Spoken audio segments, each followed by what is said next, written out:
आजकल हर कोई खुद का बिजनेस शुरू करना चाहता है।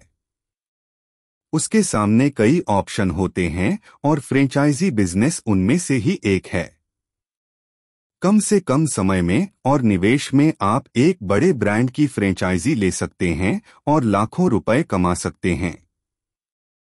दोस्तों, आज हम आप सबको एक कहानी सुनाने वाले हैं।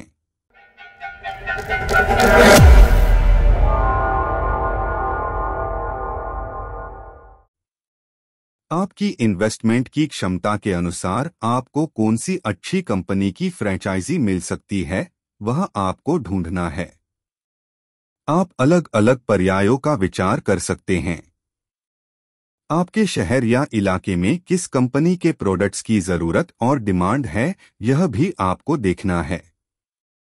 और उसके बाद ही आप किसी कंपनी की फ्रेंचाइजी आपके लिए सर्वोत्तम है या नहीं, यह सुनिश्चित कर सकते हैं। कोई भी फ्रेंचाइजी लेने से पहले उस कंपनी के नियम और शर्तों को ध्यान से समझ ले कि कई बार आपको एक फ्रेंचाइजी अच्छी लगेगी, लेकिन जब आप उस कंपनी के नियम और पॉलिसीज समझेंगे तब आपको बहुत सी कमियां नजर आएंगी, तो उन्हें भी समझ लेना अत्यंत आवश्यक है। उस कंपनी की फ्रेंचाइजी लेने के लिए जो भी रिक्वायरमेंट्स है वह क्या है, और क्या आप वह रिक्वायरमेंट पूरी कर सकते हैं। जैसे कि उसके लिए कितनी जमीन या जगह चाहिए, कौन से रजिस्ट्रेशन और लाइसेंस चाहिए। कुछ फ्रेंचाइजी के लिए आपको आपकी दुकान का कंपनी के हिसाब से रेनोवेशन करना होता है, तो उसे भी आपको समझना जरूरी है। कंपनी के नियमों का पालन करते हुए क्या आप उस फ्रेंचाइजी से पैसे कमा सकते हैं, यह आपको समझना है। कंपनी से संपर्क करके ये सभी जानकारी आप प्राप्त कर सकते हैं।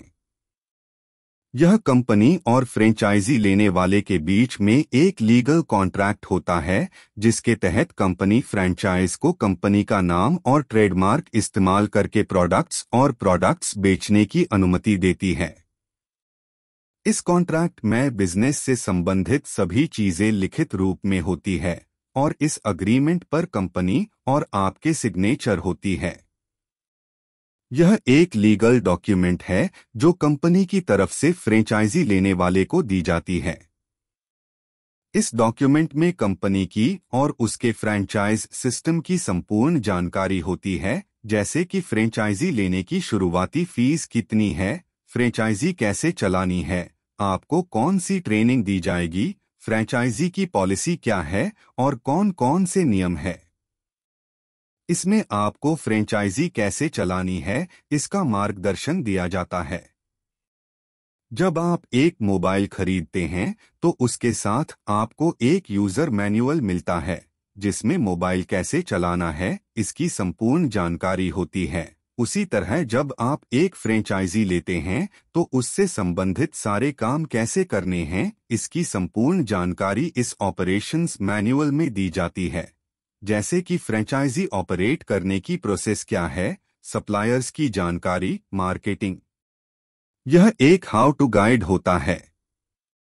आप जिस कंपनी की फ्रेंचाइजी लेना चाहते हैं, उस कंपनी की ऑफिशियल वेबसाइट पर जाकर आप फ्रेंचाइजी के लिए अप्लाई कर सकते हैं, या फिर आपको वहां पर उस कंपनी के कॉन्टैक्ट डिटेल्स जैसे कि फोन नंबर और ईमेल एड्रेस जैसी चीजें भी मिल जाएंगी, जिनके जरिए आप उस कंपनी से संपर्क करके फ्रेंचाइजी लेने की प्रोसेस समझ सकते हैं। फ्रेंचाइज बिजनेस शुरू करने का फायदा कंपनी को भी होता है और फ्रेंचाइजी लेने वाले को भी होता है। अगर कोई व्यक्ति एक कंपनी की शुरुआत करता है तो उस कंपनी को बड़ा करने के लिए काफी समय और लागत की आवश्यकता होती है, लेकिन अगर किसी बड़े ब्रांड की फ्रेंचाइजी लेता है तो उसे शुरुआत से ही उस ब्रांड का फायदा मिलता है। आप कम से कम मार्केटिंग करके ज्यादा से ज्यादा प्रॉफिट कमा सकते हैं, क्योंकि बड़े ब्रांड को लोग पहले से ही अच्छे से जानते हैं और उनके इस बड़े कस्टमर बेस का आपको डायरेक्टली फायदा मिलता है। आपको बिजनेस करते वक्त उस बड़े ब्रांड से मार्गदर्शन भी मिलता है, जिससे आपको काफी फायदा होता है। जब आप एक नया बिजनेस शुरू करते हो तो आपको काफी चीजों को संभालना पड़ता है, जैसे कि manufacturing, marketing, advertising, management, manpower. लेकिन यहाँ पर आपको इन चीजों की चिंता करने की आवश्यकता नहीं होती। आपको सिर्फ दुकान लगानी होती है और पीछे से कंपनी की तरफ से आपको सारे प्रोडक्ट्स मिल जाते हैं। यहाँ पर आपको एक रेडीमेड बिजनेस मिल जाता है। आपको सिर्फ उसकी बनी बनाई सिस्टम को फॉलो करना होता है। अपने बिजनेस को बड़ा करने के लिए कंपनी को फ्रेंचाइजी बिजनेस मॉडल का बहुत लाभ होता है, क्योंकि इससे वह कंपनी देश और दुनिया के कोने कोने तक पहुंच सकती है। पारंपरिक तरीके से बिजनेस को बड़ा करने के लिए काफी बड़ी लागत और मैन पावर आवश्यकता होती है, लेकिन फ्रेंचाइजी बिजनेस मॉडल का इस्तेमाल करके कंपनी कम लागत में अपने बिजनेस को बड़ा कर सकती है।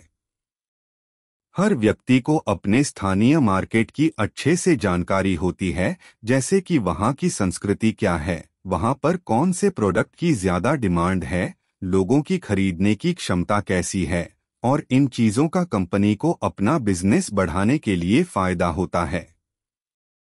कंपनी का डिस्ट्रीब्यूशन नेटवर्क बड़ा मजबूत बन जाता है, जिससे वे बड़ी ही आसानी से अपने ग्राहकों तक अपने प्रोडक्ट को पहुंचा सकती है। बिजनेस को सक्सेसफुली चलाने की जिम्मेदारी भी फ्रेंचाइजी लेने वाला व्यक्ति उठाता है। एक बड़े कंपनी की तुलना में फ्रेंचाइजी शुरू करने के लिए काफी कम लागत लगती है, लेकिन फिर भी यह लागत कई लोगों के लिए बहुत अधिक होती है।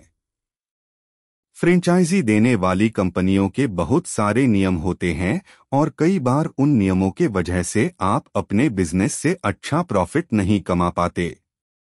आपको कंपनी के दायरे में रहकर ही सारे काम करने पड़ते हैं। बिजनेस को चलाने की जिम्मेदारी पूरी तरह से आपकी होती है, कंपनी को इससे कोई मतलब नहीं होता। अगर आपके दिमाग में बिजनेस को बढ़ाने के लिए कोई का आइडिया है, तो आप उसे सीधे सीधे इस्तेमाल नहीं कर सकते, बल्कि आपको पहले कंपनी से अनुमति लेनी पड़ती है। आपके बिजनेस पर कंपनी का नियंत्रण होता है।